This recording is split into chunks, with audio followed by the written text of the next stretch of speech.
Bonjour Kadior. Bonjour Aïcha. Alors, qu'est-ce qui fait l'essentiel de l'actualité sur le web de ce matin? Alors nous démarrons ce matin avec CNews qui évoque les tensions électorales survenues à Saint-Louis. Des échauffourées ont éclaté à Saint-Louis hier lors du passage de la caravane nationale de la coalition à Samassa Kadou soutenue par Taku Walou. Des affrontements violents ont opposé la garde rapprochée de la caravane aux marchands ambulants du marché de Sor qui sont connus pour être acquis à la cause de Pastef. Au cœur de ces tensions, un incident particulier a attiré l'attention. Un agent du Soleil qui tentait de filmer les événements a été pris à partie par des membres de la garde rapprochée de Samassa Kadou. L'homme, un simple témoin des échauffourées, a été agressé physiquement simplement pour avoir voulu immortaliser la scène. Malgré plusieurs tentatives d'intimidation, il a réussi à esquiver les coups portés par les gardes. La situation a failli dégénérer davantage, mais l'agent du Soleil a finalement été sauvé de justesse grâce à l'intervention rapide d'un autre membre de la sécurité de la caravane. Ce dernier est intervenu pour éloigner l'agent des assauts des gardes, évitant ainsi que la situation ne dégénère. Il s'en est suivi donc des propos entre les deux camps, à savoir Barthélémy Diaz et Ousmane Sonko. Ça va dans tous les sens.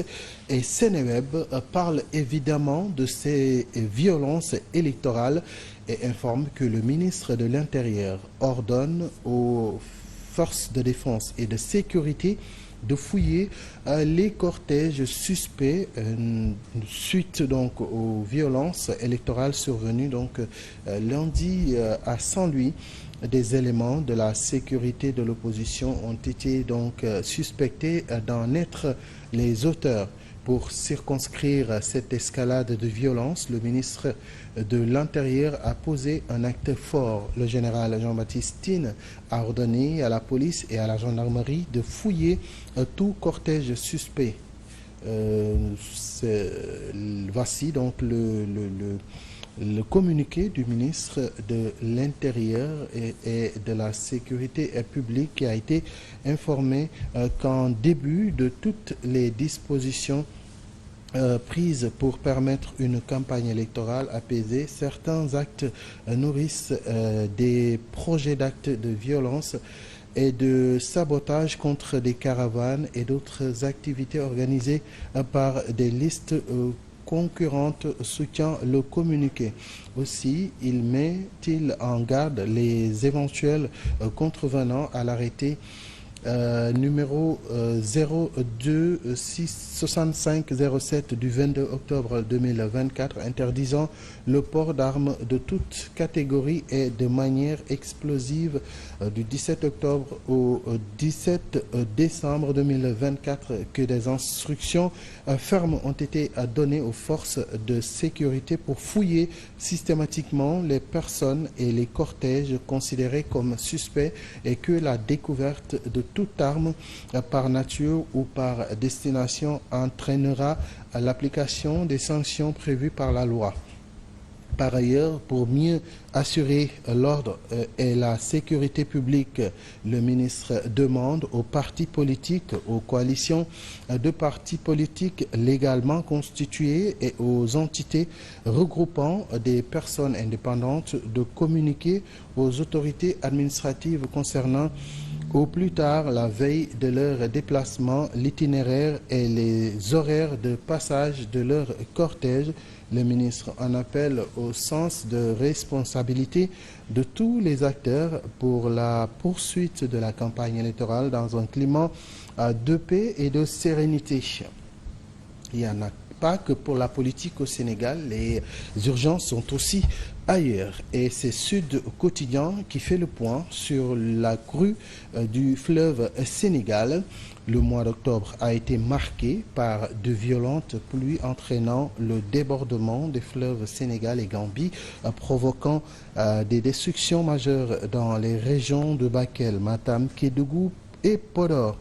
Selon le journal Les Échos, de nombreuses maisons, champs et infrastructures publiques, y compris des centres de santé et des écoles, ont été gravement endommagés. Sur la base des estimations du gouvernement, le journal indique que 456 ménages, soit environ 3667 personnes, ont été touchées par cette catastrophe, avec plus de 56 000 individus déplacés en raison des inondations. Dans un bulletin daté du 4 novembre rapporté par le même quotidien, UNICEF a fait état de 24 écoles à Bakel, 19 à Matam et 30 à Podor étant sous les eaux, privant ainsi plus de 18 000 enfants de l'accès à l'éducation un mois après la rentrée scolaire.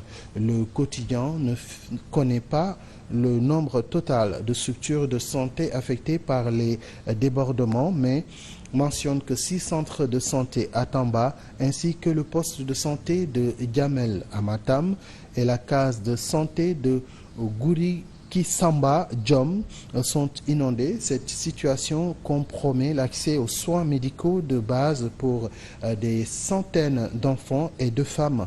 En outre, les inondations ont entraîné l'altération ou la disparition des certificats de naissance des enfants de familles vivant dans des zones sinistrées, ce qui pourrait engendrer de sérieuses difficultés pour l'accès aux services de santé, d'éducation et de protection sociale. Les populations des localités touchées font face à une crise économique et alimentaire qui s'annonce préoccupante.